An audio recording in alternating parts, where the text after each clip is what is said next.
Hello viewers, I am Dhruv Narayan Singh, welcoming you all on this platform of Campus Circuit. Today we will cover one shot of GIS and remote sensing whose subject code is BOE066 in AKTU. You can also view this video if you are from different university.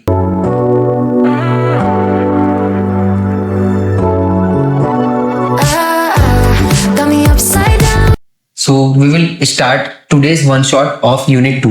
The topics we are covering today are as follows, as written on this column. First topic we will cover is sensors and platforms. So what is sensor? A device that detects electromagnetic radiation and converts it into signal, usually digital.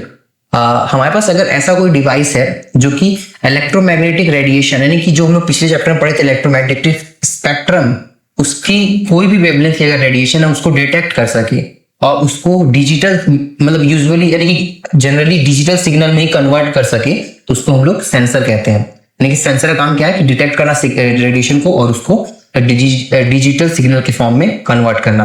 और platform क्या होता है? The vehicle or carrier that holds the sensor at a specific height above the earth, यानी कि वो एक ऐसा vehicle होता है, यानी कि एक ऐसा कैरियर होता है, यानी कि जो उस पर्टिकुलर सेंसर को अपने अर्थ सरफेस से ऊपर रखे हुए है ताकि हमारा सेंसर वो डिटेक्ट कर सके पर्टिकुलर रेडिएशन को। तो उस प्लेटफॉर्म को हम लोग प्लेटफॉर्म कहते हैं। यानी कि हमारे लिए सेंसर्स रिमोट सेंसर्स होंगे और प्लेटफॉर्म क्या होगा? सैटेलाइट। रिमोट सेंसिंग में क्या यूज होंगे? प्लेटफॉर्म के तौर पे satellite. What are sensors? A sensor is a device that measures the intensity of electromagnetic radiations. In old days this was film in a camera, today high tech electronic detector. देखिए पहले के समय में जो camera में हमारी film लगी होती थी, आप देखे होंगे वो ब्रोमाइड की फिल्म होती थी, तो वो एल्युमिनियम ब्रोमाइड, उसमें कोटिंग होता था जो कि लाइट को डिटेक्ट करता था और फिर उसके थ्रू उसी लाइट के हिसाब से वो अपना फोटो बन के आती थी, तो उसमें वो चीज सेंसर होता था। और आज के समय में हमारे जो वो हाईटेक इलेक्ट्रॉनिक डिटेक्टर्स होते हैं उसको हम लोग सेंसर कहते हैं, जैसे कि सीसीडी चिप। ठीक है, तो क्लासिफिकेशन कैसे होता है कि मतलब सेंसर को क्लासिफाई कैसे करते हैं? एक होता है पैसिव सेंसर और एक होता है एक्टिव सेंसर। पैसिव सेंसर क्या होते हैं?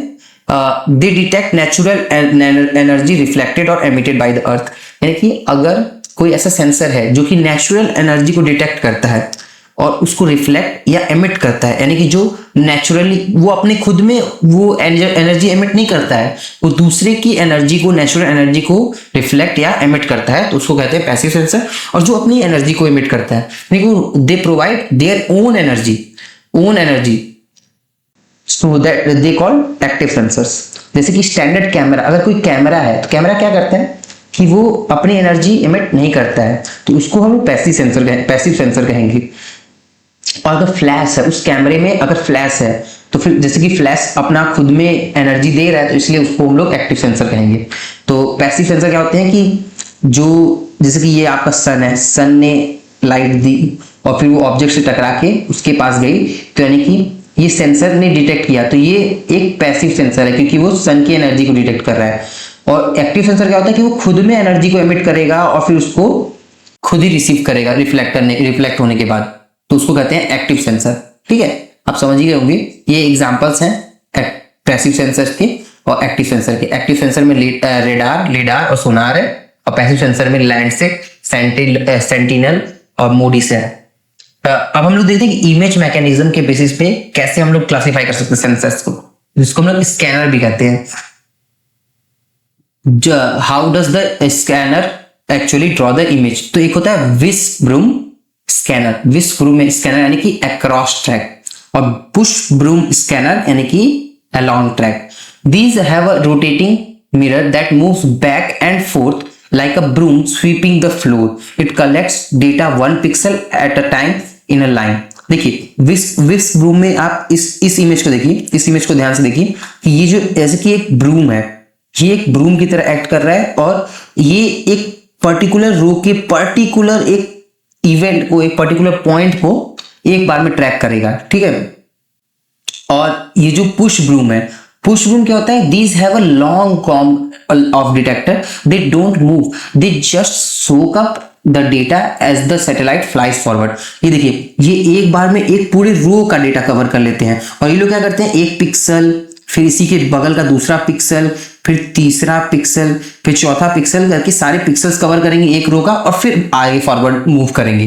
ठीक है, क्योंकि ये विस्प ब्रूम है। और ये पुश ब्रूम होता है, इसमें क्या होता है कि एक बार में एक पर्टिकुलर पूरे के पूरे रो को हम लोग कवर कर लेते हैं, फिर वो आगे बढ़ जाता है, फिर आगे पूरे रो को कवर करता है। वैसे ही देखिए, ये भी इमेज वही बता रहा है कि विस्प ब्रूम में ऐसे लेफ्ट टू राइट रोटेट करेगा, फिर फॉरवर्ड रोटेट करेगा।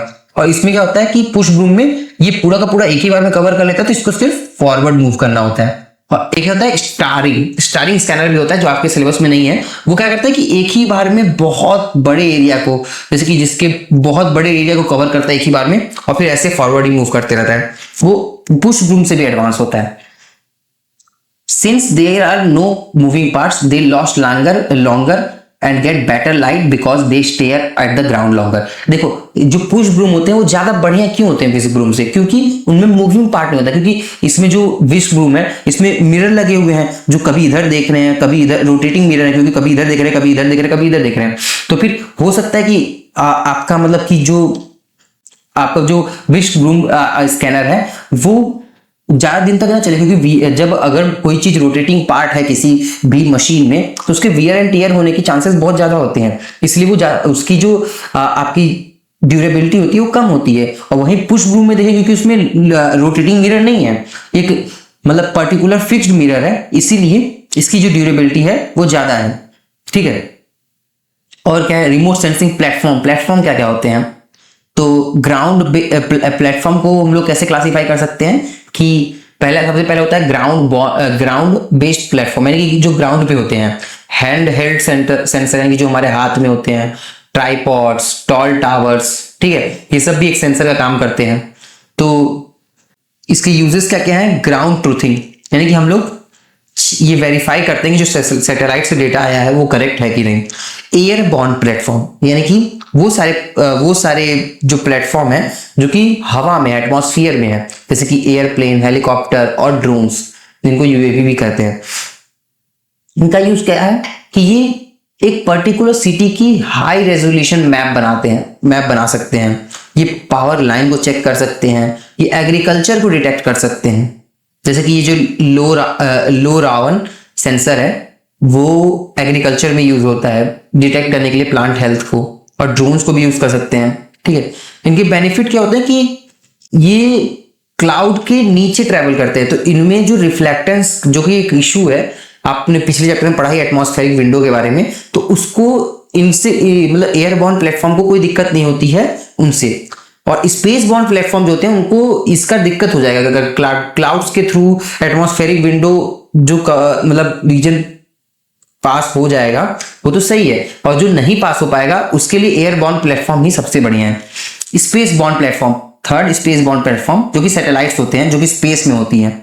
ठीक है, तो इसकी भी दो कैटेगरी है। एक जियो स्टेशनरी ऑर्बिट में जो सैटेलाइट है, जो कि they stay fixed over one spot on earth, यानी कि ये हमारे एक ही जगह पे हमेशा खड़ी रहती है और अर्थ रोटेट करता है, यानी कि ये अर्थ के ऊपर एक पर्टिकुलर स्पॉट पे खड़ी है और अर्थ रोटेट कर रहा है। They are very high up, यानी कि लगभग 36,000 किलोमीटर ऊपर होती है अर्थ के। ये वेदर मॉनिटरिंग और कम्युनिकेशन में यूज होता है, यानी एक फिक्स जगह पे ये खड़ी है और अर्थ मूव कर रहा है। और सन सिंक्रोनस ऑर्बिट क्या होता है, जो सन सिंक्रोनस ऑर्बिट में सैटेलाइट्स है उनको सेकंड कैटेगरी में रखते हैं। They move from north to south pole, यानी कि जो सन सिंक्रोनस ऑर्बिट है वो नॉर्थ पोल और साउथ पोल के बीच में है, और ये इसमें जो सैटेलाइट्स मूव करते हैं वो नॉर्थ पोल से साउथ पोल और साउथ पोल से नॉर्थ पोल मूव करती हैं। और अपनी जो ये जियो स्टेशनरी वाली थी वो क्या थी, ये एक फिक्स जगह पे खड़ी थी और अर्थ जिस तरह से रोटेट कर रही है उसके हिसाब से वो अपना मतलब आपको ऐसा लग रहा है कि वो मूव कर रही है, लेकिन वो मूव कर नहीं रही है। They pass over a location at the same local sun time every day, यानी कि हर दिन वो सेम टाइम पे उस पर्टिकुलर लोकेशन से पास करेंगे। ये किस में यूज होता है, earth resources satellites use this so the shadows look the same in every picture. ठीक है, देखिए आपका ये देखो ये सन सिंक्रोनस ऑर्बिट है ये वाली, और ये जो है ये आपके जियो स्टेशनरी ऑर्बिट है। ठीक है, ये आपको डायग्राम बना सकते हैं अगर आपको अच्छा नंबर पाना है तो। और ये देखिए, ये डिफरेंस बिटवीन बहुत अच्छे से याद कर लीजिएगा, ये दोनों में क्वेश्चन बिल्कुल आ सकता है कि जो जियो स्टेशनरी ऑर्बिट होती है वो हाई एल्टीट्यूड पे होती है और सन सिंक्रोनस ऑर्बिट लो एल्टीट्यूड पे होती है। इसकी कवरेज जियो स्टेशनरी वाले की 24/7 होती है, यानी कि हमेशा, और सन सिंक्रोनस वाले की ग्लोबल का एक पर्टिकुलर इंटरवल के बाद ही ग्लोबल कवरेज होती है, यानी कि वो एक लोकेशन पे एक पर्टिकुलर इंटरवल के बाद ही ट्रैक कर सकता है। इसका प्राइमरी यूज होता है वेदर और कम्युनिकेशन में, इसका प्राइमरी यूज होता है रिसोर्स मैपिंग और फॉरेस्ट्री में। इसकी रेजोल्यूशन जो जियो स्टेशनरी ऑर्बिट में सैटेलाइट है उनकी जो रेजोल्यूशन होती है वो कम होती है, और जो सन सिंक्रोनस में होती है रेजोल्यूशन और ऑर्बिट में जो सैटेलाइट्स होती हैं उनकी रेजोल्यूशन ज्यादा होती है। हम लोग बताइए कि अगर फ्लड मैपिंग करनी है आपको रात को, वो भी एक तूफान में, स्टॉर्म में, तो फिर आप कौन से सेंसर का यूज करेंगे? तो हम लोग यूज करेंगे एक्टिव सेंसर का। क्यों यूज करेंगे?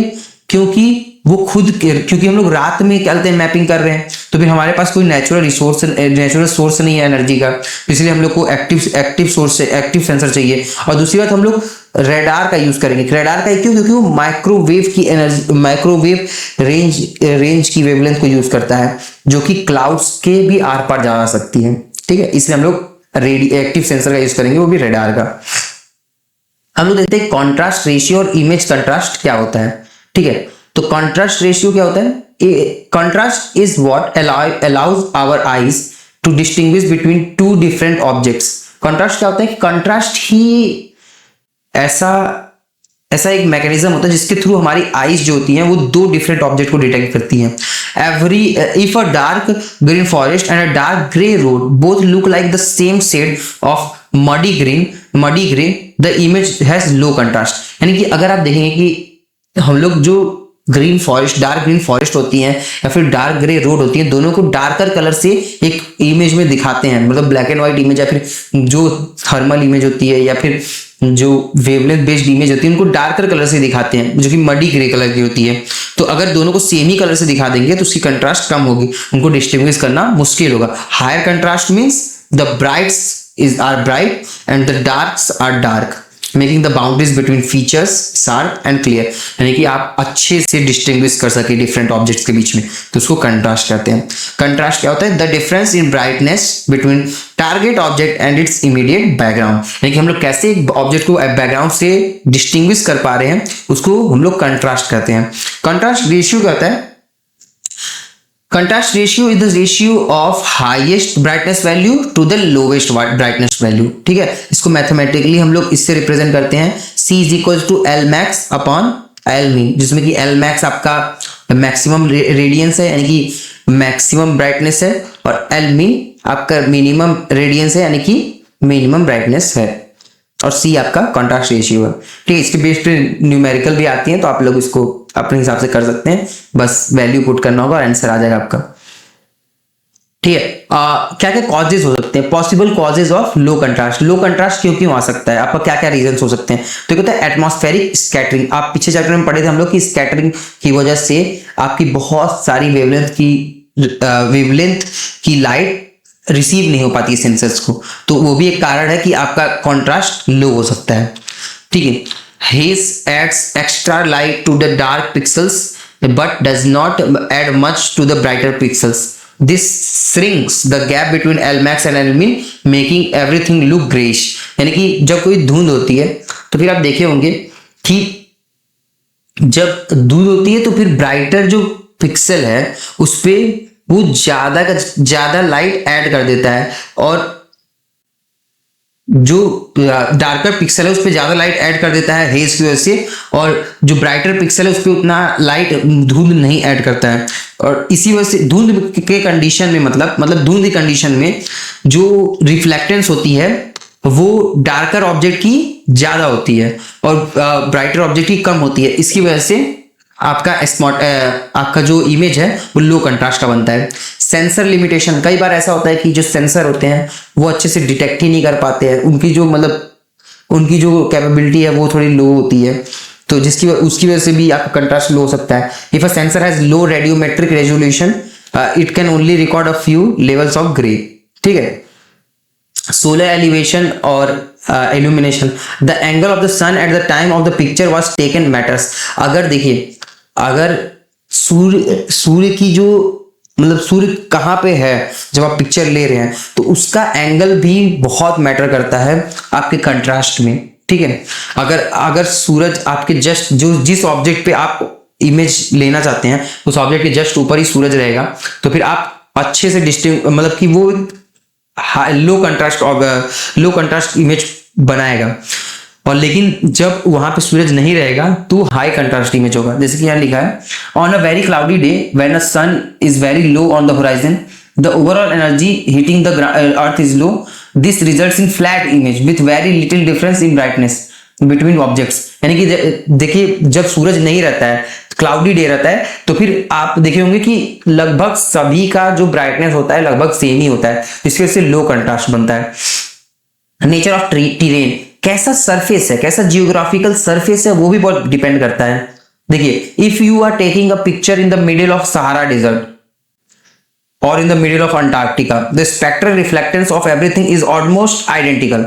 यानी कि अगर आप सहारा डेजर्ट में ले रहे हैं, डेजर्ट में किसी ले रहे हैं, किसी पोलर रीजन में ले रहे हैं, तो उनका लगभग सभी का जो रिफ्लेक्टेंस है सेम ही होता है पूरे ऑब्जेक्ट, क्योंकि पोलर रीजन में सारे के सारे ऑब्जेक्ट आइस हैं, तो आइस का जो रिफ्लेक्टेंस होगा वो सबका रिफ्लेक्टेंस होगा, इसलिए वहां पे कंट्रास्ट लो कंट्रास्ट होता है। तो इसलिए टेरेन भी बहुत मैटर करता है, ठीक है। लो कंट्रास्ट इमेज और हाई कंट्रास्ट इमेज में डिफरेंस क्या है वो भी आप दे सकते हैं, ठीक है। Okay, let's move to the next topic. और if you are asked how to fix low contrast, low contrast को हम लोग को, जैसे कि किसी लो कंट्रास्ट इमेज को हम लोग हाई कंट्रास्ट में कन्वर्ट करना है, तो कैसे कर सकते हैं? कंट्रास्ट स्ट्रेचिंग के यूज से। कंट्रास्ट स्ट्रेचिंग क्या होता है? This is the digital processing technique where we take a narrow bunch of pixels from a low contrast image and mathematically stretch them to fill the entire range। यानी कि हम लोग, ये एक ऐसा मैथमेटिकल डिजिटल प्रोसेसिंग टेक्निक है जिसमें हम लोग जो लो कंट्रास्ट इमेज है उसके सारे जो बंच्ड अप पिक्सल्स होते हैं उनको हम लोग फिल करने की कोशिश करते हैं 8 बिट डेटा को, ठीक है। It doesn't change the data but it makes it easier for the human eye to see, ठीक है। अब हम लोग पढ़ते हैं कि एरियल फोटोग्राफी क्या होती है। एरियल फोटोग्राफी क्या होती है? Before we had massive satellite constellations we had airplanes. Aerial photography is the original remote sensing while satellites give us a global view. Aerial photos taken from the planes or drones provide much higher detail and are often used for high precision mapping, urban planning, and as you might find it interesting for your projects, precision agriculture। देखिए, जो aerial photograph होता है, aerial photograph में मतलब कि आप हवा में अगर हवा के थ्रू आप कोई भी एटमॉस्फेयर में अगर कोई ऐसा प्लेटफॉर्म है जिसके थ्रू आप फोटो अर्थ की खींच रहे हैं, यानी कि अगर मान लो आप एयरप्लेन से या फिर ड्रोन से आप फोटो खींच रहे हैं अपने अर्थ सरफेस की, तो उसको एरियल फोटोग्राफी कहेंगे। एरियल फोटोग्राफ क्यों जरूरी होते हैं? सैटेलाइट की तुलना, सैटेलाइट के कंपैरिजन में एरियल फोटोग्राफ क्यों इंपॉर्टेंट होते हैं? क्या इनका मतलब एज होता है उसके ऊपर, सैटेलाइट इमेज के ऊपर? ये होता है कि ये थोड़ा ज्यादा प्रिसाइज्ड होते हैं, ये पर्टिकुलर एक लार्ज एरिया को कवर भी करते हैं और प्लस प्रिसाइज्ड भी होते हैं, तो आप इसके ऊपर ज्यादा ट्रस्ट कर सकते हैं, इसके ऊपर ज्यादा भरोसा कर सकते हैं in comparison to satellite image, क्योंकि सैटेलाइट इमेज एक ब्रॉड एरिया को कवर करती है जिसमें प्रिसाइजन बहुत कम होता है, कम एक्यूरेट होती है, ठीक है। किसी एरियल फोटोग्राफी ज्यादा अच्छी होती है in comparison to satellite image. देखिए, क्लासिफिकेशन, अब एरियल फोटोग्राफी की क्लासिफिकेशन पढ़ते हैं। तो सबसे पहला होता है कैमरा एक्सिस, यानी कि आपका जो कैमरा का एक्सिस है उसके बेसिस पे एरिया फोटोग्राफी कैसी होती है। तो पहले होता है वर्टिकल फोटोग्राफ्स। वर्टिकल फोटोग्राफ्स क्या होता है कि taken with the camera lens pointing straight down at the ground. देखिए, आपको यहीं पे ये देखिए यहाँ पे बताया कि क्या होता है वर्टिकल फोटोग्राफ। मान लीजिए आपका ये प्लेटफॉर्म है और इससे डायरेक्ट नीचे की फोटोग्राफ खींच रहे हैं, यानी कि जिस ऑब्जेक्ट का आप फोटोग्राफ लेना चाहते हैं उसके जस्ट 90 डिग्री ऊपर ही आप हैं, तो उसको कहेंगे वर्टिकल फोटोग्राफी। तो इसमें क्या होता है कि the optical axis is as vertical as possible, usually within 3 degree tilt, यानी कि 90 डिग्री से आप 3 डिग्री ले सकते हैं। इसका बेस्ट यूज क्या होता है? Because they are taken straight down, they act like a map. देखिए क्योंकि ये जस्ट ऊपर से लिए होते हैं, इसलिए आपको ये एक मैप की तरह दिखते हैं। अगर आपको सिटी का कोई मैप देखना है, सिटी को मतलब किसी सिटी का मैप देखना है, किसी कंट्री का मैप देखना है, तो आप इसको कंट्री का तो नहीं बना सकते, किसी स्टेट का मैप देखना है तो आप इसका यूज कर सकते हैं। ठीक है। कवरेज क्या होता है? Cover smaller area but very high detail, यानी कि ये छोटे छोटे एरिया को कवर करेगा लेकिन बहुत डिटेलिंग होती है इस इमेज में, इस फोटोग्राफ में। लो ऑब्लिक फोटोग्राफ, एक सेकंड कैटेगरी होती है ऑब्लिक फोटोग्राफी की, जिसके दो टाइप हैं, लो ऑब्लिक और हाई ऑब्लिक। ठीक है। तो लो ऑब्लिक क्या होता है कि लो ऑब्लिक में हम लोग the camera is tilted significantly, usually 15 degree to 30 degree, but the horizon is not visible. देखिए लो ऑब्लिक में हम लोग अपनी जो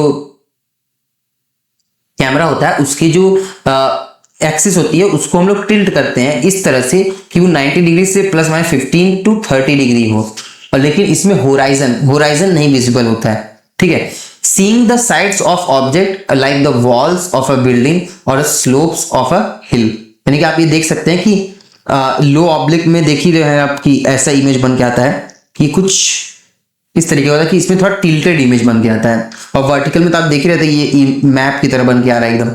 हाई ऑब्लिक में कुछ इस तरह का रनवे टाइप का, जैसे कि आपका विजन भी कुछ हाई ऑब्लिक के तरह ही है, हम लोग को भी ऐसे ही दिखता है। ठीक है। तो इसी लो ऑब्लिक की कवरेज क्या क्या है कि लार्ज एरिया कवर करता है वर्टिकल फोटोग्राफ की तुलना में। हाई ऑब्लिक फोटोग्राफ्स क्या होते हैं? High oblique photographs the camera is tilted so much that the horizon is visible, इसमें हम लोग इतना ज्यादा कैमरा को टिल्ट कर देते हैं कि होराइजन दिखने लगता है। होराइजन दिखने का मतलब क्या है कि जैसे टोटल इंटरनल रिफ्लेक्शन होता है वैसे इसमें भी टोटल इंटरनल रिफ्लेक्शन होते हैं, यानी कि आपके जो ये देखिए ये जो इमेज बना है इसमें ये जो होराइजन है, जैसे मैं दूसरे कलर से दिखाता हूं आपको, ये देखिए ये जो आपको लाइन दिख रही है ये होराइजन है, यानी कि आप इतना ज्यादा टिल्ट कर दिए अपने कैमरा को कि होराइजन दिखने लगा। तो इसको हम लोग कहते हैं high oblique photographs. Covers the most area but has the most distortion, यानी कि इसमें देखिए यहाँ डिटेलिंग, यहाँ पे आप देखें एकदम एकदम मतलब कुछ पता ही नहीं चला कि क्या है कैसा है, इसलिए इसमें डिटेलिंग बहुत कम होती है लेकिन बहुत लार्ज एरिया को ये कवर कर लेता है। ठीक है। अब फिर क्या कि फिल्म और सेंसर टाइप के बेसिस पे भी इसको क्लासिफाई किया जा सकता है। एरियल फोटोग्राफी को होता है पैनक्रोमैटिक फोटोग्राफी, यानी कि black and white, the standard old school photo, high resolution and great for seeing shapes and textures. Black and white photographs में क्या होता है कि इसका रेजोल्यूशन बहुत ज्यादा होता है, यानी एक्यूरेसी इसकी रेजोल्यूशन मतलब कि ज्यादा होती है, तो इसमें जो शेप्स होती हैं और टेक्सचर्स होती हैं वो इजीली विजिबल होती हैं, क्लियरली विजिबल होती हैं। इसका जो नेचुरल कलर है looks like just like what your eye see, good for general identification. ये इसका जो नेचुरल कलर, ये जो सेकंड टाइप है नेचुरल कलर फोटोग्राफी की, इसमें सेम उसी कलर की फोटोग्राफ्स बन के आती हैं जिस कलर की वेवलेंथ हम लोग देख सकते हैं, तो ये हम लोगों के लिए मतलब इजी टू रिकॉग्नाइज होती है। इंफ्रारेड फोटोग्राफी क्या होती है कि जो कलर इंफ्रारेड के अंदर फॉल करते हैं उन वेवलेंथ की कलर को उन वेवलेंथ की लाइट को यूज करके हम लोग जो फोटोग्राफी करते हैं उसको इंफ्रारेड फोटोग्राफी कहते हैं। In this photography healthy green vegetation appears bright red, this is the gold standard for checking crop health और फॉरेस्ट वाइटलिटी। यानी कि देखिए ये जो इंफ्रारेड फोटोग्राफी होगी, अगर उसमें ब्राइट रेड कलर का अगर कोई पार्ट विजिबल है तो वो हेल्दी वेजिटेशन को रिकॉग्नाइज कर रहा है, हेल्दी वेजिटेशन को डिनोट कर रहा है, तो इसीलिए इसी को हम लोग यूज करते हैं क्रॉप हेल्थ या फॉरेस्ट वाइटलिटी को चेक करने के लिए। यहां पे लिखा है colour infrared is often called as false colour. ठीक है, ये बात भी याद रखिएगा। हाँ देखिए ये सारे के सारे टाइप्स के बीच में थोड़ा कंपैरिजन टेबल है, आप इसको भी पढ़ सकते हैं। देखिए हम लोग स्केल पढ़ते हैं कि एरियल फोटोग्राफ्स की स्केल क्या होती है, कि in a map the scale is usually uniform, however in aerial photographs the scale is rarely constant because an airplane flies over hills and valleys, the distance between the camera and the ground changes. The closer the ground is to camera, the larger the scale, the farther it is the smaller the scale. Scale होता क्या है? Scale is the ratio of distance between 2 points on a photograph to the actual distance between the two same points on the ground. यानी कि scale S is equals to photo distance divided by ground distance, जो कि formula यहाँ पे लिखा हुआ है, इसके ऊपर न्यूमेरिकल भी आते हैं, ठीक है।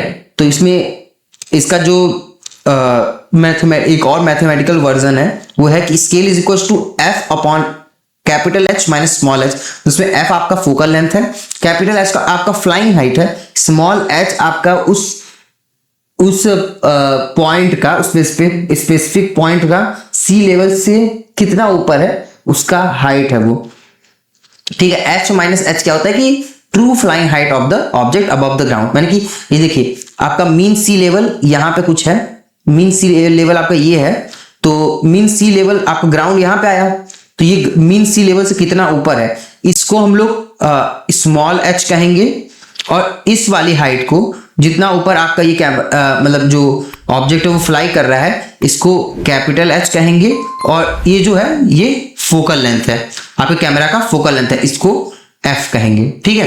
तो एफ एच एच, और इस फॉर्मूला क्या बन जाएगा, S is equals to F upon capital H minus small H, ठीक है। ये फॉर्मूला याद रखिएगा, इसके ऊपर भी क्वेश्चन आते हैं, ठीक है।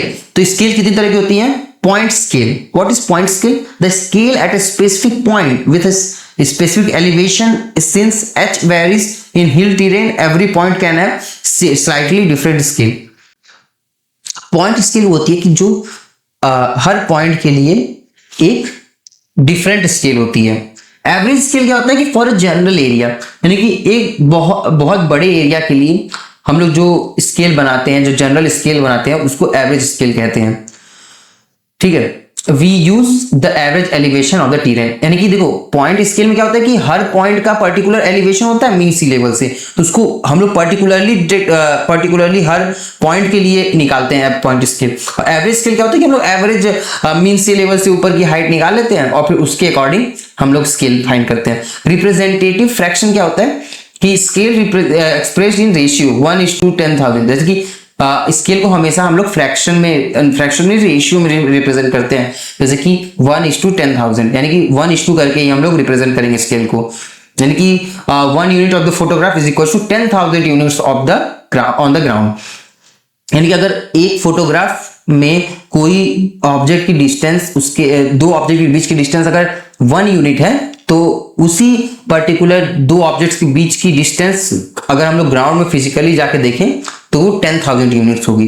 क्या क्या अफेक्ट करता है स्केल को, पहली बात तो आप जैसा कि फॉर्मूला देख ही रहे हैं, S is equal to F upon H minus H, तो फोकल लेंथ डिपेंड करेगा ही, और फ्लाइंग हाइट डिपेंड करेगा ही, टेरेन एलिवेशन डिपेंड करेगा ही, तो ये सब चीजें हैं।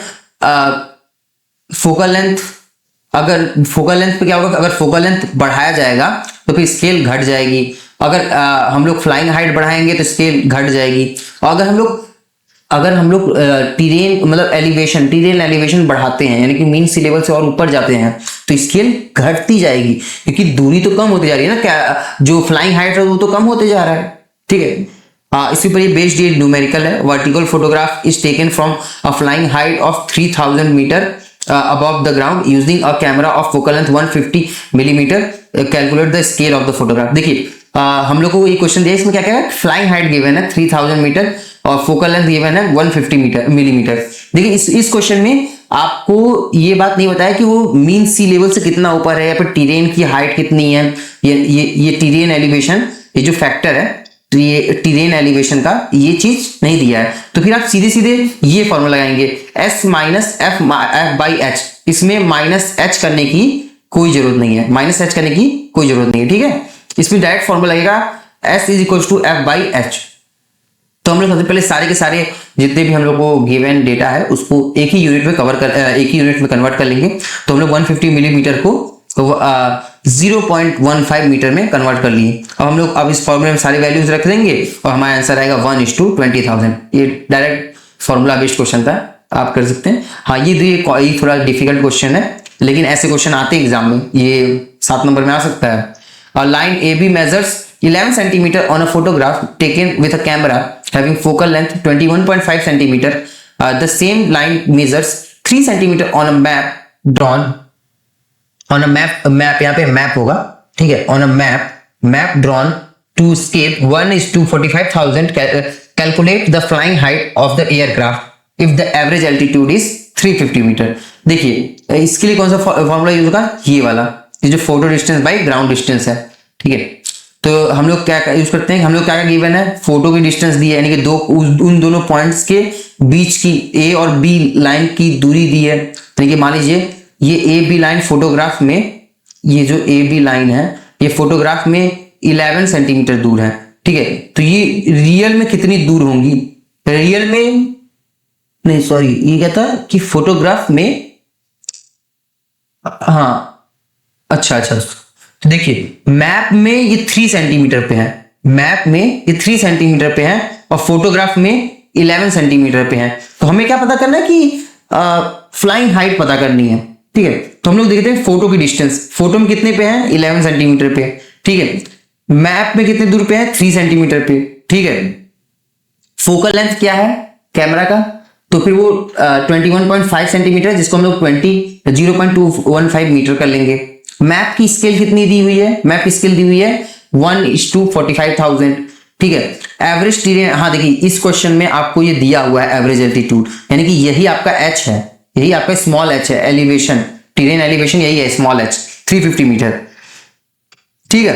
तो अब सबसे पहले हम लोग ये पता करते हैं कि एक्चुअल में ग्राउंड पे कितनी डिस्टेंस है उसकी, उस ए बी पॉइंट की। तो हम लोग उसको कैसे पता कर सकते हैं कि हम लोग अगर उस मैप डिस्टेंस को मैप की स्केल से मल्टीप्लाई कर दें तो हम लोग को ये पता चल रहा है कि एक्चुअल में वो कितना ए बी का लेंथ है फिजिकल मतलब ग्राउंड पे। तो हम लोग क्या करते हैं कि 3 सेंटीमीटर को 45,000 सेंटीमीटर से 45,000 से मल्टीप्लाई कर देते हैं। तो फिर हम लोग कितना है कि 135,000 सेंटीमीटर, जिसको हम लोग मीटर में कर लिए तो 1350 मीटर, यानी कि ये जो ए बी है ये एक्चुअल में ग्राउंड रियलिटी पे कितनी दूरी का है, मतलब इसकी दूरी कितनी है 1350 मीटर, ठीक है। अब इसको हम लोग फोटोग्राफ में कन्वर्ट करते हैं, ठीक है। देखिए वो हम लोग का स्केल का क्या फॉर्मूला था, photo distance upon ground distance, ये था formula, photo distance upon ground distance, ठीक है। फोटो हम लोग कितना लेंथ दिख रहा है 11 सेंटीमीटर, ग्राउंड पे जो आपका ग्राउंड रियलिटी है उसमें कितना डिस्टेंस है 135,000 सेंटीमीटर, क्योंकि ये आप सेंटीमीटर में लिए फोटो डिस्टेंस, तो फिर आपको ये भी सेंटीमीटर में लेना है ग्राउंड डिस्टेंस भी, इसको मीटर मत ले जाइए, गलती नहीं करनी है, यूनिट्स का खासा ध्यान रखना है, नहीं तो क्वेश्चन आपका गलत हो जाएगा। तो जब इसको डिवाइड करेंगे तो 11 डिवाइड बाई 135,000 सेंटीमीटर 000 बस आएगा, क्योंकि ये सेम यूनिट है तो ये भी यूनिट्स भी कैंसिल आउट हो जाएंगी ना, स्केल यूनिट लेस होता है, ये बात ध्यान रखिएगा, ठीक है। अब फिर हम लोग को स्केल पता चलेगा, हम लोग को ये स्केल किसका मिला है, ये स्केल हम लोग को मिला है फोटो का स्केल मिला है ना, हम लोग को ये फोटो का स्केल मिल गया है। तो हम लोग फोटो की स्केल के फॉर्मूले को यूज करेंगे, ये SP = F/H माइनस H को, और इसमें हम लोग को पता चल जाएगा, हम लोग को H गिवन है, हम लोग को फ्लाइंग हाइट गिवन ही है, नहीं फ्लाइंग हाइट तो हम लोग को निकालनी है, ये एल्टीट्यूड गिवन है, ये फोकल लेंथ गिवन है, और स्केल अभी हमने निकाला है। ये क्वेश्चन तो सॉल्व हो गया, इस क्वेश्चन में तो कुछ बचा ही नहीं। देखिए हम लोग वैल्यू पुट करेंगे, फ्लाइंग हाइट दी हुई सॉरी ये एलिवेशन दिया हुआ है 350 और F है हमारा 0.215 मीटर, और ये जो स्केल दी हुई है फोटोग्राफ की जो हम लोगों ने निकाली अभी 11/135,000। अब इसमें वैल्यू पुट करते जाएंगे और सॉल्व कर लेंगे तो हमारा आंसर आएगा 2638.64 मीटर। ये हमारी क्या आई है, ये फ्लाइंग हाइट आई है, ठीक है। हमें क्या पता करना था, ये हमारी वो आई है, मतलब फ्लाइंग हाइट आई है, लेकिन हमें क्या पता करना था, फ्लाइंग हाइट ही पता करनी थी, लेकिन ये जो आई है ये अबव सी लेवल आई है, लेकिन हम लोगों को पता करना है कि सी लेवल से कितना ऊपर है। तो ये इसमें हम लोग 350 को ऐड कर देंगे, क्योंकि टेरेन एलिवेशन तो 350 है ही ना, तो हम लोग उसको ऐड कर देंगे तो ये 2988.64 मीटर आ जाएगा। इस क्वेश्चन का आंसर इस तरह से कैलकुलेट होगा। थोड़ा कॉम्प्लेक्स क्वेश्चन है, लेकिन अगर आप इसको 1-2 बार खुद से लगा लेंगे, खुद से सॉल्व करने की कोशिश करेंगे तो फिर आपको हो जाएगा। और इसी के लिए आपको 2 प्रैक्टिस क्वेश्चन दिए हुए हैं, दोनों ऐसे ही प्रैक्टिस क्वेश्चन दोनों हम लोग कराए हैं और इन्हीं दोनों को आप सॉल्व कर सकते हैं प्रैक्टिस के लिए। नेक्स्ट क्वेश्चन है planning aerial photography, and lab and side lab. अब हम लोग एरियल फोटोग्राफी को प्लान कर रहे हैं, मतलब हम लोग किस तरह से एरियल फोटोग्राफी करें कि हम लोगों को मतलब ज्यादा बेनिफिट हो, ज्यादा डेटा मिल सके और ज्यादा एक्यूरेट डेटा मिल सके। तो उसमें 2 टाइप के एरियल फोटोग्राफी होती हैं। ठीक है। एक होता है एंड लैप, यानी कि forward overlap. And lap is the overlap between two consecutive photos along the same flight line. मतलब कि देखो, अगर हम लोग दो कंसेक्यूटिव फोटोज ले रहे हैं सेम फ्लाइट लाइन पे, ये देखिए यहाँ पे डायग्राम में दिखाया होगा, हाँ देखिए, हाँ एंड लैप हम लोग पढ़ रहे हैं, ठीक है। तो देखिए एक फोटो यहां से लिए और एक फोटो इस पॉइंट से लिए, मतलब मान के चलो कि इस पॉइंट का नाम रखे P और इस पॉइंट का नाम रखे Q, और PQ पॉइंट से हम लोग लिए, तो एक का इतना ब्रॉड रेंज है, इस दूसरे का इतना ब्रॉड रेंज है, ठीक है। तो इसमें क्या होगा कि इतने सारे पार्ट ओवरलैप कर जाएंगे, ठीक है। तो इसी को कहते हैं and lap. And lap is the overlap between two consecutive photos along the same flight line, ठीक है। As the plane flies forward, the camera clicks fast enough that the next photo captured a large portion of what was in the previous one। यानी कि लगभग 60% same photograph capture करता है हर frame में, ठीक है। इसको हम लोग यूज करते हैं स्टीरियोस्कोपी पे। Stereoscopy, you need at least 50% overlap to see the ground in 3D। अगर हम लोग को कोई चीज का 3D वर्जन बनाना है तो हम लोग को एटलीस्ट 50% ओवरलैप चाहिए, और क्योंकि ये 60% ओवरलैप दे रहा है तो फिर it is most appropriate to be used in stereoscopy, ठीक है। Eliminating gaps, if the plane tilts और speeds up the extra 10% buffer prevents holes in the map. देखिए अगर मान लीजिए कि अगर बहुत तेज या फिर प्लेन थोड़ा इधर उधर हो जाता है या फिर तेज हो जाता है, तो फिर आपका जो बहुत ज्यादा भी अगर कुछ ऊपर नीचे होता है तभी भी उस 60% का 50% तो ओवरलैप करेगा ही। तो इसकी वजह से आपके जो होल्स हैं, यानी कि मान लीजिए कि कोई ऐसा पार्ट है जो पता ही नहीं चल पा रहा है वो मैप में, ऐसा कभी हो ही नहीं सकता है। आपका हर पार्ट क्लियरली रिकॉग्निजेबल होगा एंड लैप के through.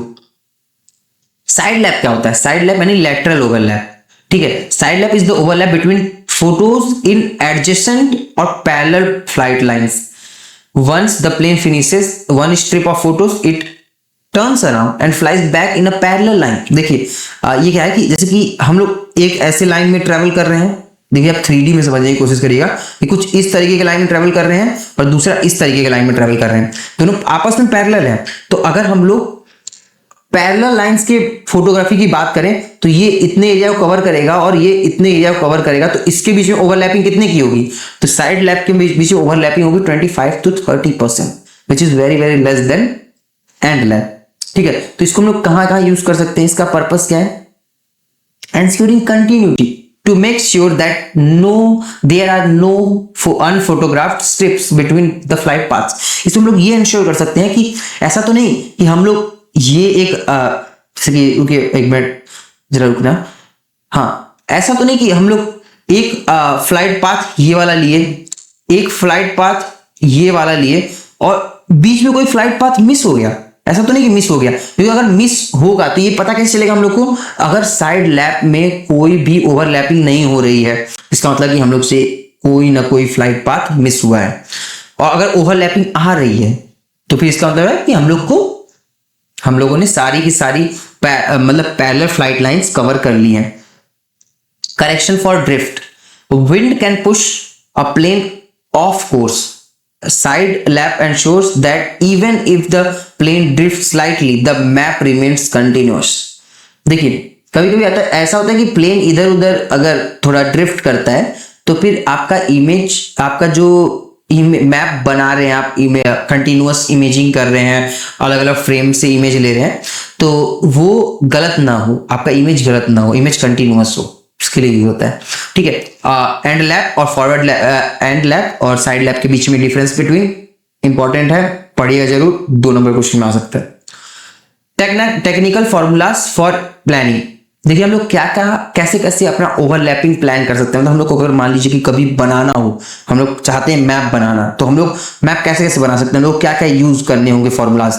Linear ground coverage, L, देखिए फॉर्मूला कौन सा है? फॉर्मूला ये वाला है, G is equal to L into 1 minus overlap percentage. L क्या है? Length of the ground covered in one photograph. G क्या है? Gain per photograph, the new ground covered by each subsequent photo. देखिए मतलब कि इसमें G क्या है? G वो लैंड एरिया है जो कि हम लोग, जो यूनिक लैंड एरिया है जो कि हम लोग सब्सिक्वेंट यानी कि एक के बाद एक जो फोटोज खींच रहे हैं, उसमें जो यूनिक लैंड एरिया आ रहे हैं वो उसमें कितना गेन हो रहा है उसको हम लोग जी के थ्रू रिकॉग्नाइज कर सकते हैं, जी के थ्रू फाइंड कर सकते हैं। और एल क्या होता है कि एक फोटोग्राफ में कितना लंबा लैंड एरिया कवर हो रहा है उसको हम लोग एल के थ्रू पता करते हैं। If a photograph covers 1000 metre and you have 60% end lap, each new photo only gives you 400 metre of new ground data. यानी कि अगर देखिए एक फोटोग्राफ में 1000 मीटर की एरिया कवर हो रही है एक बार में और उसमें 60% एंड लैप है, तो फिर इसका मतलब हम लोग क्या पता चला कि 400 मीटर की ही हर बार हम लोग को नया डेटा मिल रहा है, नया ग्राउंड डेटा पता चल रहा है। बाकी 600 मीटर तो ओवरलैप्ड है ना, वो ओवरलैप डेटा हम लोग क्या करेंगे। 60, why is the 60 is the magical number for end lap? To ensure principal point of one photograph is visible in the two adjacent photos. This is the minimum requirement for stereoscopic modeling. यानी अगर 3D model बनाना है तो ये minimum requirement होती है, इसलिए 60% का हम लोग यूज करते हैं। Hilly terrain factor in areas with hilly mountains, high mountains, we often increase the overlap to इतना 80% and 80% end lap and 50% side lap. Why? Because tall mountains can create shadows or hide the ground behind them. जिसको हम लोग relief displacement कहते हैं। जैसे कि होता क्या कि बड़े बड़े जब पर्वत होते हैं तो उसकी वजह से उनके शेडोज होते हैं, या फिर वो पर्वत खुद में जैसे कि मान लीजिए कि आपको ये एक एरिया है, यहाँ पे पहाड़ है और आप यहां से ऐसे फोटोग्राफी कर रहे हैं, तो फिर यहाँ पे तो फोटोग्राफी कर लिए, ये एरिया आपका कवर्ड हो गया, लेकिन जब आगे आप यहाँ फोटोग्राफी करने आए तो आपको ये एरिया नहीं दिख रहा है, ये ओवरलैपिंग पोजीशन नहीं दिख रहा है, तो इसीलिए ये पोजीशन नहीं विजिबल है, इसीलिए आपको यहां से भी फोटोग्राफ लेना होगा और यहां से ही फोटोग्राफ लेना होगा ताकि कोई लैंड एरिया मिस ना हो, आपको पता चलते रहे कि आपने सारा लैंड एरिया कवर किया है। ठीक है। अब क्या होता है stereoscopic vision. What is stereoscopic vision? Stereoscopic vision is the science of using 2D images taken from slightly different positions to trick the brain into seeing 3D depth। यानी कि हम लोग क्या करते हैं कि 2D इमेजेस को देख देख के ये ऑब्जर्व करने की कोशिश करते हैं कि 3D व्यू इसका कैसा होगा, तो उसको कहते हैं स्टीरियोस्कोपिक विजन। इसमें पैरेलैक्स का बहुत बड़ा रोल होता है। पैरेलैक्स क्या होता है? Parallax is the apparent shift in the position of the object when viewed from two different locations। अगर हम लोग किसी पर्टिकुलर ऑब्जेक्ट, जैसे कि इस क्वेश्चन में हम लोग देखिए ये एक ऑब्जेक्ट है, ना, जब हम लोग एक जगह से देख रहे हैं तो हम लोग को ऑब्जेक्ट लेफ्ट आई से यहां पे दिख रहा है, लेफ्ट आई से ऑब्जेक्ट यहां दिख रहा है, राइट आई से वही इसी ऑब्जेक्ट को देख रहे हैं तो यहां दिख रहा है।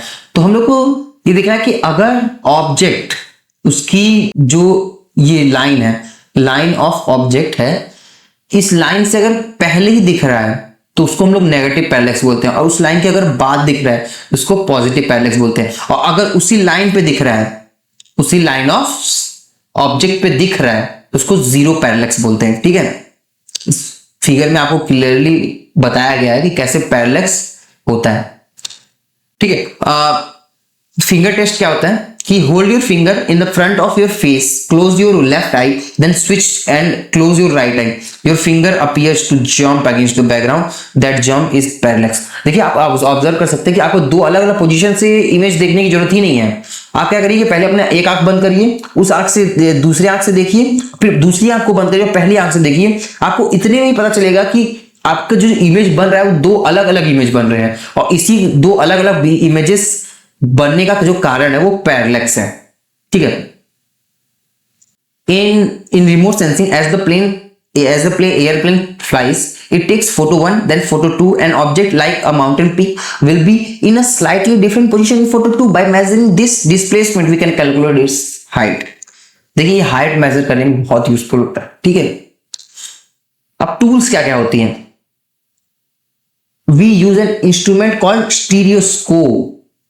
हम लोग स्टीरियोस्कोपिक विजन के लिए स्टीरियोस्कोप का यूज करते हैं। ठीक है। कौन कौन से स्टीरियोस्कोप होते हैं? पॉकेट स्टीरियोस्कोप और मिरर स्टीरियोस्कोप। पॉकेट स्टीरियोस्कोप क्या होता है कि small foldable uses two magnifying lenses, good for field use but has a limited field of view. ठीक है, स्मॉल होता है, फोल्डेबल होता है, इसमें दो मैग्नीफाइंग लेंसेज यूज होती हैं। ठीक है, मैग्नीफाइंग लेंसेज यानी रीडिंग ग्लासेस यानी कि कन्वेक्स लेंसेज यूज होती हैं। ठीक है, और मिरर स्टीरियोस्कोप क्या होता है कि जिसमें कि मिरर्स और प्रिज्म यूज होता है। हाँ, मिरर्स और प्रिज्म यूज होता है, allows you to see the entire overlapping areas of large photograph without overlapping the physical papers. हम लोग बिना फिजिकली ओवरलैप कराए उन पेपर्स को हम लोग ये देख सकते हैं कि कितना एरिया ओवरलैप कर रहा है मिरर स्टीरियोस्कोप में। टेक्निकल प्रोसेस क्या क्या है? 2D से अगर 3D हम लोग कोई इमेज बनानी है तो कैसे कर सकते हैं?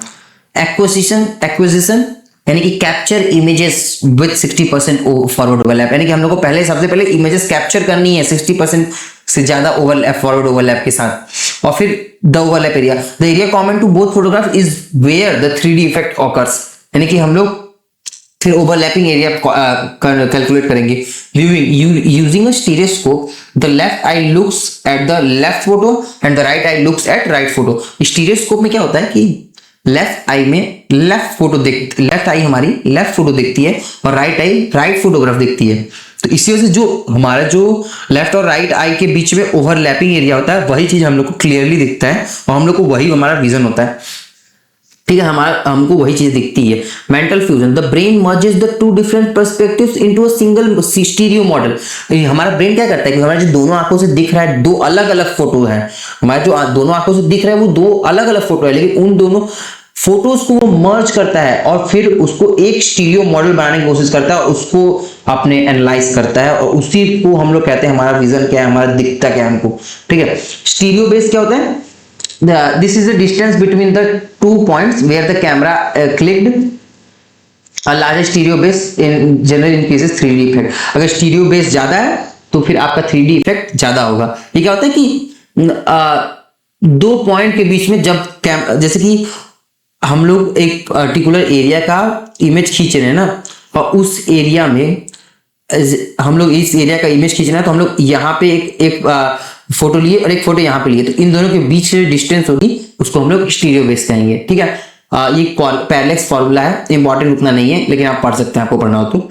रिक्वायरमेंट क्या होती है स्टीरियोस्कोपिक फोटोग्राफी की? देखिए, सबसे होता है जियोमेट्रिक ओवरलैप, सबसे पहले होती है ओवरलैपिंग जरूर होनी चाहिए। अगर आपको स्टीरियोस्कोपिक फोटोग्राफी करनी है तो आपको ओवरलैपिंग होनी चाहिए। एंड ओवरलैप 60% होना चाहिए, मिनिमम 50% तो होना ही चाहिए और 60% भी हो सकता है। और स्टीरियो पेयर, दो ओवरलैपिंग इमेजेस को स्टीरियो पेयर करते हैं और ओवरलैपिंग इमेजेस होनी ही चाहिए अगर आपको स्टीरियोस्कोपिक फोटोग्राफी करनी है तो। फ्लाइट लाइन अलाइनमेंट, यानी कि आपकी जो फोटोज हैं वो एक स्ट्रेट फ्लाइट पाथ पे खींची जानी चाहिए। एयरबेस क्या होता है? Airbase the distance between 2 points, ये एयरबेस स्टीरियो बेस को ही कह सकते हैं आप। ठीक है, और orientation, the photos must be oriented so that the line connecting the centres of the two photos is parallel to the observer's eye. देखिए, आपका ओरिएंटेशन भी बहुत मैटर करता है अगर आपको स्टीरियोस्कोपिक फोटोग्राफी करनी है तो। Similarity in scale and orientation, देखिए आप जो दो इमेजेस ओवरलैपिंग इमेजेस लाते हैं उसके स्केल और ओरिएंटेशन भी सेम ही होने चाहिए, तभी आप ओवरलैप करा सकते हैं और ऑब्जेक्ट्स को डिटेक्ट कर सकते हैं। Flight altitude, tilt, the airplane must maintain a constant height, if one photograph is taken from much higher than the other the scale won't match. ठीक है, बहुत जरूरी है कि आप एक ही फ्लाइट एल्टीट्यूड से खींचे फोटोग्राफ्स। और tilt, the camera should be as vertical as possible. Excessive tilt in one photo makes it impossible to align the pair.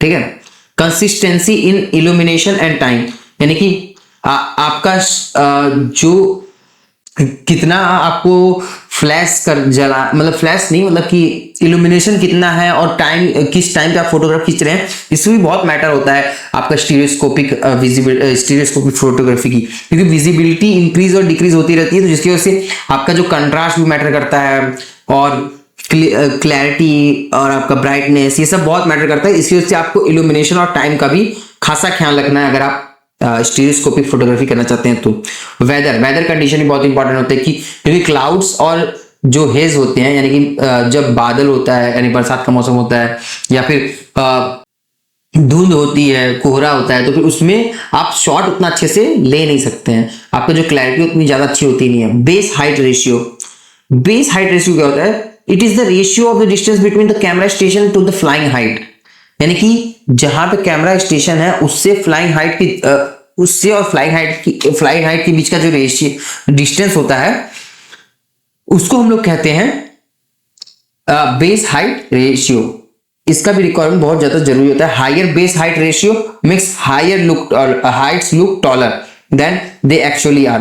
देखिए वर्टिकल एग्जैगरेशन क्या होता है कि जो बेस हाइट रेशियो जब बहुत ज्यादा हो जाती है तो फिर जो हाइट होती है वो बहुत ज्यादा टॉल दिखती है, इसी को हम लोग वर्टिकल एग्जैगरेशन कहते हैं। ठीक है, ये क्वेश्चन है, आप चाहे तो पढ़ सकते हैं। हाँ, एयर फोटो इंटरप्रिटेशन, अब हम लोग पढ़ते हैं एयर फोटो इंटरप्रिटेशन क्या होता है। ठीक है, air photo interpretation is the process of identifying objects on a photograph and judging their significance, यानी कि हम लोग एक फोटो के थ्रू, एयर फोटो के थ्रू, फोटोग्राफ के थ्रू ऑब्जेक्ट्स को डिटेक्ट करते हैं, उसको आइडेंटिफाई करते हैं और उनका इंपॉर्टेंस, उनका सिग्निफिकेंस जज करते हैं। ठीक है, इससे क्या क्या एलिमेंट्स होते हैं, ये बहुत इंपॉर्टेंट क्वेश्चन है, 7 मार्क्स से पूछा जा सकता है कि what are the basic elements of air photo interpretation. तो पहला होता है टोन और कलर, द रिलेटिव ब्राइटनेस और कलर ऑफ द ऑब्जेक्ट। जो ब्राइटनेस होती है, एक पर्टिकुलर कलर की ब्राइटनेस और उसका जो कलर होता है उसको टोन और कलर कहते हैं। इसका सिग्निफिकेंस ये होता है कि इससे ही हम लोग मैक्सिमम जो चीजें डिस्टिंग्विश करते हैं उसी कलर और टोन से, उसकी ब्राइटनेस और उसकी टोन से ही, उसी कलर से ही डिस्टिंग्विश करते हैं। ठीक है, साइज किस लिए जरूरी है कि physical dimension of the object, ये हमें बताते हैं कि कहते हैं वो जो पर्टिकुलर ऑब्जेक्ट है वो फिजिकली कितना बड़ा है कितना छोटा है, क्योंकि स्केल हम लोग को पता है कि स्केल के थ्रू हम लोग ये पता कर सकते हैं कि कौन सा ऑब्जेक्ट कितना, कंपेयर कर सकते हैं हम लोग दो ऑब्जेक्ट्स के बीच में कंपैरिजन कर सकते हैं साइज के थ्रू। ठीक है, शेप, हम लोग इससे ये पता कर सकते हैं एक्सटर्नल फॉर्म और कॉन्फ़िगरेशन ऑफ द ऑब्जेक्ट, यानी कि हम लोग वो ऑब्जेक्ट दिखता कैसा है उसका हम लोग पता कर सकते हैं शेप के थ्रू। ठीक है, man made objects usually have straight edges, geometric shapes and natural features है इरेगुलर शेप, यानी कि जो हम लोग देखेंगे जो मैन मेड आर्टिफिशियल ऑब्जेक्ट्स हैं उनकी स्ट्रेट एजेस होती हैं, यानी कि फाइन शार्प एजेस होती हैं, और जो नेचुरल क्रिएचर्स हैं उनकी इरेगुलर शेप होती है। ठीक है, टेक्सचर भी बहुत इंपॉर्टेंट रोल प्ले करता है एयर फोटो इंटरप्रिटेशन में। The frequency of tone changes in an image, the smoothness और रफनेस ऑफ अ सरफेस। देखिए टेक्सचर क्या होता है कि कितना स्मूथ या रफ है वो पर्टिकुलर सरफेस, इस बात का पता टेक्सचर से चलता है। ठीक है, तो टेक्सचर भी बहुत इंपॉर्टेंट रोल प्ले करता है आपका फोटो इंटरप्रेट करने के लिए। A grass lawn looks smooth whereas a mature forest looks coarse and bumpy. ठीक है, जब आप देखेंगे कि जो ग्रास लॉन होगा, अगर कोई फोटोग्राफ आप देखते हैं तो उसमें अगर स्मूथ इमेज दिख रहा है, तो पर्टिकुलर ऑब्जेक्ट का इमेज जो स्मूथ दिख रहा है उसका मतलब कि वो उसका टेक्सचर अच्छा है। तो एक ग्रास लॉन का स्मूथ इमेज बनता है, और एक जो फॉरेस्ट है, फॉरेस्ट क्योंकि आप देखते हैं कि बहुत सारे पेड़ होते हैं, बहुत अजीब मतलब बहुत डेंस होता है, तो उसका जो इमेज टेक्सचर बन के आता है वो कोर्स और बम्पी होता है। पैटर्न बहुत मैटर करता है। The spatial arrangement of objects into repeating form, यानी कि कैसे वो ऑब्जेक्ट्स रिपीटिंग ऑर्डर में प्लेस्ड है। जैसे tree in an orchard are arranged in a perfect grid whereas tree in a natural forest are randomly scattered, यानी कि अगर हम लोग अपने मतलब ट्री प्लांट में अपने फार्म पे या फिर कहीं भी अगर हम लोग पेड़ों को लगाते हैं तो फिर हम लोग एक पर्टिकुलर ऑर्डर में लगाते हैं, और बल्कि देखो नेचुरली देखेंगे कि अगर कोई जंगल है तो वहां पे अनऑर्डर्ड होती है, एकदम रैंडमली ट्रीज होती हैं, तो इसी को पैटर्न कहते हैं। और पैटर्न भी बहुत इंपॉर्टेंट होता है इंटरप्रेट करने के लिए, क्योंकि हम लोग पता कर सकते हैं कि अगर हम लोग किसी ऑर्डर में पेड़ पौधे लगे हुए हैं तो मतलब कि वो किसी का अपना एग्रीकल्चरल फार्म हो सकता है, और अगर वो मतलब अनऑर्डर्ड है, रैंडमली है, तो फिर वो फॉरेस्ट हो सकता है। The dark area cast by an object, यानी कि देखो शैडो तो आपको पता ही होगा कि अगर किसी ऑब्जेक्ट के आसपास उसकी जो थोड़ी सी ग्रेइश एरिया होती है उसको शैडो कहते हैं। A shadow can help you to identify a water tank on stilt versus a flat silo और distinguish a power pole from a simple post. समझे? साइड भी बहुत इंपॉर्टेंट रोल प्ले करता है। द जियोग्राफिक और topographic position of an object relative to its surrounding, यानी कि अगर हम लोग को पता करना है कि उसका जियोग्राफिक या टोपोग्राफिक पोजीशन क्या है ऑब्जेक्ट का, तो हम लोग को पता कर सकते हैं। कैसे पता कर सकते हैं? A large building located next to a railway station is likely a warehouse और station. You wouldn't find a hydroelectric dam on top of a mountain with no water। यानी कि ये अगर आप डैम देखना चाहते हैं तो डैम हमेशा रिवर पे ही होगा, वो माउंटेन पे थोड़ी होगा, जहां पे पानी होता ही नहीं है।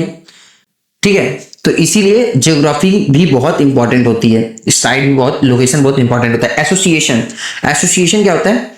Identify an object based on the other things found near it, यानी कि हम लोग ये भी पता कर सकते हैं कि ये ऑब्जेक्ट क्या होगा। जैसे कि हम लोग देख रहे हैं कि प्लेग्राउंड है, तो हम लोग को ये पता चल सकता है कि प्लेग्राउंड है तो उसके आसपास स्कूल होगा ही होगा, तो हम लोग इस बात से पता कर सकते हैं। तो इसी को कहते हैं कि एसोसिएशन, यानी अ large building associated with school buses and playground is almost certainly a school.